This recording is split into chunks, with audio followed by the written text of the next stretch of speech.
Hi, this is Phillington. Welcome along to another video here on AVForums, and tonight we're at a very special venue here in London. We're at the world famous Abbey Road Studios. It's a fantastic venue, and the reason we're here is for Philips TV Shootout 2021.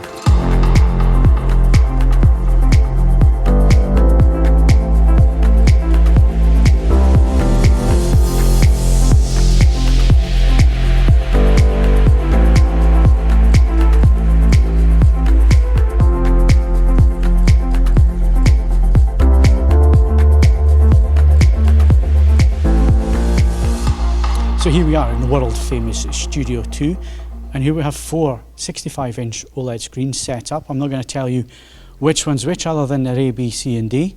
And when everybody comes tonight, they're going to sit down in this room and be shown some clips on the TVs. Now, are they going to be able to tell which TV is which? Well, no, because we have them all blanked out here, so you can't see who the manufacturer is. You may also be asking, well, surely if their stands are going to be different heights. Well, all the TVs are at the same height. They have been manipulated, so all the screens are at the same height here. And of course the idea is in the first section that they're all going to be calibrated with SDR content.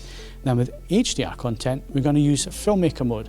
Now, filmmaker mode is a one-button press out of the menus, so if you don't want to get your TV calibrated but you want it as close as possible to the industry standards and how things are mastered and supposed to be seen, then filmmaker mode is the mode that you're going to choose. And the people tonight are going to see 3 clips in HDR. They're also going to be allowed to move around, because one thing you may be able to see on the camera is that when you get off axis there is a slight shift in colour with these TVs. So again, the people coming tonight, they're going to be allowed to move around the room so they can look at the screens from different angles and try and decide which one's which. And Philips are being a bit brave here, because when you see them in calibrated mode, then the whole point of calibration is that they should all look the same. They really do look all the same. And to talk about calibration, and the man who's calibrated the TVs independently of Philips tonight, because we're here independently from Philips, we're here just to make sure that things are fair, is Steve. And Steve, tell us about the calibration. Thank you, Phil. And as you said, I'm not here in my capacity as an AVForums reviewer.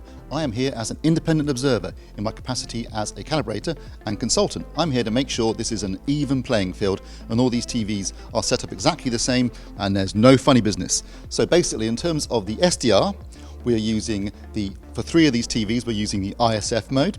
And I've gone in and calibrated this to 120 nits of peak brightness, and also to Rect 709 and to D65 with an error of less than 1 delta E. So basically these all look identical after calibration.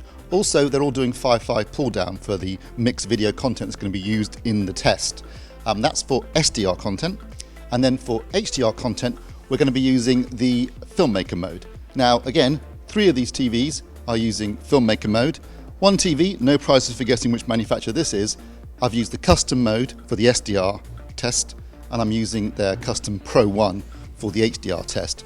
Now again, I've gone through and checked that these filmmaker modes are all identical, and in this case, all the frame interpolation has been turned off. So these TVs are going to be as near as damn it identical in terms of SDR calibrated modes and also HDR filmmaker mode. And it should give a nice level playing field, and then we'll see if you can tell any difference. I mean, they are, as Phil has said, incredibly similar once calibrated. This is going to be an interesting night, I think. Cheers, Steve. Thanks very much for that. So there we go. We're all set up for tonight. The second part of the evening will be Philips' demonstration of Vivid mode, which is basically putting the TVs in their shop mode, which you would see if you go to buy the TVs in a store, and showing which one has the best picture quality, the most balanced picture quality. And it'll be interesting again to see what the AVForums members think when they turn up here. And again, it's AVForums members. These are not members of the public. These are people attending tonight who know their TVs and know the picture quality. So it's going to be interesting to see just how they judge things. So let's head over and see how things pan out. But first of all, before we do that, let's catch up with Danny Tack and get his feelings on how he thinks tonight is going to go. Danny, another year, another fantastic venue, and another TV shootout. So why are we doing another TV shootout? Why is it necessary? Well, we want to be consistent with previous times, and there's always this idea of how good are we scoring against competition. So that's we're redoing things we have done in the past to see, are we still ahead of the pack, or are we now, or they came closer to us?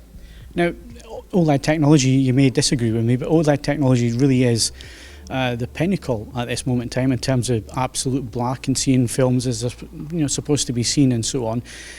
But also the panels come from one manufacturer, where other, like the likes of Philips, you add your own picture processing on top, but basically you're all starting at roughly the same point. So how do you add in differences? How do you differentiate your TV from the rest? Well, through our picture quality engine, of course. The other brands do have their engine also, but in the vivid mode, which is one of the testing sessions we do, you can clearly see what that picture quality engine does as a difference. And this is where we are especially interested in how good is our engine doing, our P5 AI engine. So I mentioned the panel there. It has a high emissive back. It has the heat sink there for the extra brightness. All the competition you're up against tonight, they still have that type of panel as well. They have adapted it as well. So how well do you think your Philips TV is going to stand up to the competition? Well, as I say again, the picture quality engine, because that is very important. How do you treat enhancement on contrast, sharpness, color and motion? And the way we do it is we do it in a very balanced way. We're not boosting up one of those elements a lot and the others fail or don't do anything on it. It's a nicely balanced way, and that gives the edge, the difference to our competition. Obviously it's not members of the public you've invited along to this, it's AVForums members.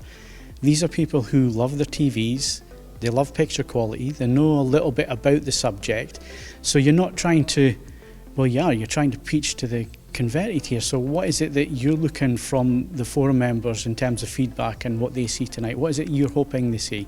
Well, indeed, like you say, your readers are experts, and it's very important to get their scores and to see how do we do with people that have some understanding of what picture quality is, and it's very important to listen to their voice. And of course there's going to be cynics who watch this video on YouTube, maybe don't know AVForums, maybe not know Philips, and they think, well hang on a minute, this is a manufacturer holding this session. Obviously the Philips is going to win, isn't it? We hope so, but this is why we have AVForums here.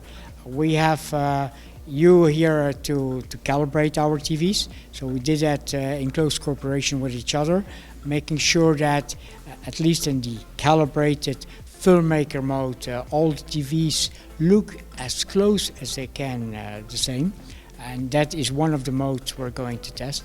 Obviously then the one excelling from that is a vivid mode, where calibration plays less of a role, where it's each manufacturer setting, factory setting we're choosing. But there is a special mode there, or an important part of the test, which is the calibrated filmmaker mode, which I think will please the audience, and is also the one where we can level out any tricks and cheats. Are you nervous? I'm always nervous. I know how good we are. I've played around with those competition sets a lot at home, and I know that we have some strong points against them. It's now remains to be seen this evening if the audience will also have that, see that. Now, again, AVForums, our philosophy has always been to push people towards filmmaker mode, and as the creator intended, the whole second part of tonight is completely different to that. You're taking them into vivid mode. So maybe you can explain to people who are watching this video why that's important to you as a company and what it is that you're doing within vivid mode. Well, because vivid mode is the mode that plays an important role in the shops. In the shops, every TV is set at its maximum capabilities, which is the highest light output, as good, as high as possible contrast, as sharp as possible, anything on that. But as I say, don't exaggerate in that. Do it in a nice balanced way. That's what we're doing. But especially that vivid mode is the one play an important role at the shop floor, and we want to know how we score there. And now this is the shootout part of it. There is a second part of the evening that people will get to see when they come here tonight. And obviously we're doing this interview before everything is revealed and everything happens this evening. But there is a second part to the evening where you're also showing the benefits of Ambilight. And I think Ambilight is perhaps forgotten a little bit with everything else that's going on at the moment in the TV industry. So maybe you could just tell us again why Ambilight is so important to Philips. Well, Ambilight is the exclusive feature within TV world where we are differentiating really visible from competition, but also it's very meaningful. The SMPTE standards we're talking about having light behind the TV screen was that it is more relaxing for the eye, it makes the viewing better. That's what we try to achieve with Ambilight in many ways. We have this static modes of Ambilight with a fixed amount of light, D65, and you can align the brightness of that. We of course have also the more immersive Ambilight modes where the Ambilight is following the video and actually makes your screen look bigger, so it brings you more into more immersion. So that's it, we're all set up, we're all ready to go, the people are just about to turn up. One thing we haven't told you is what the TVs are. Now, they won't get to know, the people attending tonight, until the end, the big reveal, once all the scoring has been done and the results are known. But for you guys on the video, just so you know, there is the Sony A90J, the LG G1, the Panasonic JZ2000, and of course the Philips OLED Plus 936. So which screen will be the winner? They all have the same or very similar panels that have the emissive technology and the heatsink at the back. Obviously they all do a little bit different with their processing and so on.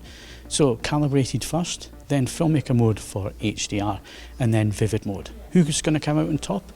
Let's find out.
Okay, so calibrated section.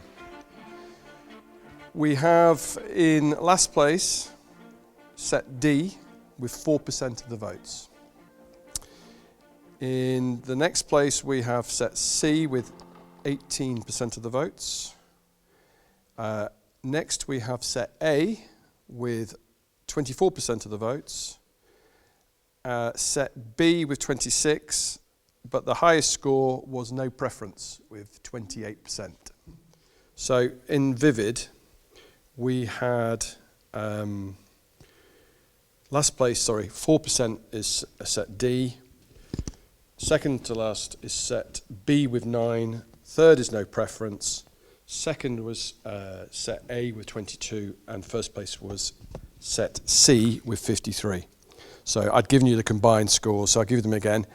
Set D is last with 4%. Set B is next with 17. No preference is next with 20. Second is set A, and overall with 36% is set C. So the question becomes, are you going to do the remote control to show the menu? Rather than trying to rip it all apart, we were going to show via the remote control. So, sorry, yes indeed, set D.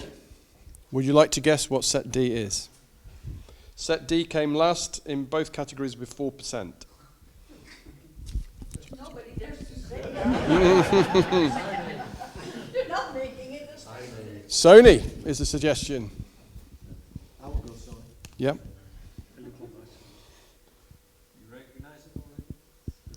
I think Bravia notifications sort of gives that one away, doesn't it? Okay. So next is set B with 17% of the votes. Would we like to have a guess at the identity of set B? We've got a few LGs. LG. Okay, I think LG was the consensus. Okay. So in second place, overall, with 23% of the votes, is set A. Would anybody like to take a guess at set A? Panasonic. There's a P. It's a good guess. Anybody else? Panasonic? There we go. So overall highest score goes to set C. Anybody like to guess the identity of set C? There we go, Philips.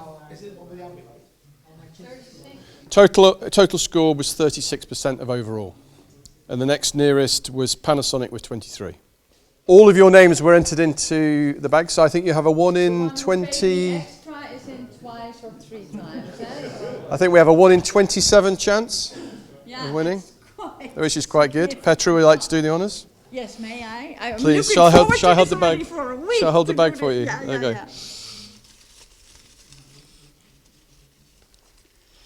Oh gosh, And the winner is? I don't know how to pronounce this. It's the AVForums name, so your forum name, and it's A3RMK. Do we have a winner? Congratulations. Yay! Congratulations. Can I see the proof on your bag? So I'm with the winner of an OLED TV. Richard, congratulations. Thank you very much. So what did you think of tonight? What's your takeaway? So let's start with calibration. Was that difficult for you? No, not really. I did go for A on the majority and C just behind. The others just fell behind on motion and stuff, but they were all quite close. Well, it's an amazing venue to start with, so that's always a good thing. But what was really interesting was that the TVs were pretty similar, especially when we were looking at kind of the filmmaker mode. It changed a bit when we were looking at the vivid modes. I think there was a clear winner, but yeah, it was just interesting kind of how close the TVs were. The fact that it was held at the legendary Abbey Road Studios in the iconic Studio 2 was just great. But the whole evening, the whole event was very professionally organised and very well structured throughout the evening. So fantastic. A lot of people watching the video might think, well, of course Philips are going to win. They put the event on and so on. Do you think it was conducted in a fair manner? Do you know what? That's I can understand why people would say something like that, but I can say categorically, hand on heart, being here, you wouldn't know which TV set was which, and it was done in quite an impartial way, I'd have to say, to the extent that it's very, very difficult for anybody to sort of call out which TV was what. They're obviously all the same panels, and to the trained eye, they all look very similar. And to the untrained eye, they look fantastic. It was an interesting event. I found it very difficult to differentiate between multiple screens, especially how they're lined up like that. As I expected, I didn't think there'd be a too great a difference between the four. But the event in itself has been very enjoyable. Amazing surroundings, which has also helped. And Philips put on a great event. So we've come to the end of the evening. The last demonstrations are going on. The reveal has been made. Steve's with me. Obviously we were here as independent observers, making sure things went fairly. And I think it went really quite well. The black mask in front of the screen and everything seemed to work. Yeah, absolutely. There was no way that anyone there could tell which TV was which. And I think the big takeaway for me, was certainly from the calibrated section, was that these are all flagship TVs. And nowadays, when they're calibrated, there is very little difference, as proved by the fact that no preference won. So yeah, it was very hard to tell the difference. It was Different when we got to the vivid modes. The processing on the Philips was clearly superior, and I think that showed again in the results. That's kind of the reason why they do this, isn't it? Exactly. So they can show off the processing. But yeah, I think no preference winning the calibrated set, and it just proves that calibration works. You know, if everything looks the same, then it's obviously calibrated correctly, and it was really, really difficult. It was, and it also showed how good filmmaker mode is as an out-of-the-box setting. Yeah. You're getting because we were using that for HDR, you get a really good idea that you get a really, really accurate, really good picture in filmmaker mode. The one thing that really surprised me was how badly Sony did. Yeah, it was interesting. Now, it was, some people say, well, that set was off to the side, but actually the Panasonic came second in the calibrated set, and it was on the other side. So that kind of poo-poos that a little bit. And people who were saying, well, the Philips was going to win everything. Again, that wasn't the case. You know, the Philips didn't win the calibrated section. If you're, you know, if we're being a pedant, it came third in the lineup. So that's true. So yeah, but everything was just so close. And as Steve says, these are flagship TVs. I've reviewed all of them this year, and I'd struggle to pick one to stick in my living room. And it would be, for me, it'd be between A and C, which was the Panasonic and the Philips, basically. And that's been compounding again with what we've seen tonight. So what's your takeaway, Steve? My takeaway from this is that if you're getting your TV calibrated, they're all going to look pretty much the same. So what it really comes down to is which user interface do you like best? Yeah, and my takeaway is going to be a Chinese. So that's it for us here at the Philips event at Abbey Road. Thank you very much for watching the video, and come back and check us out again on a new video very soon.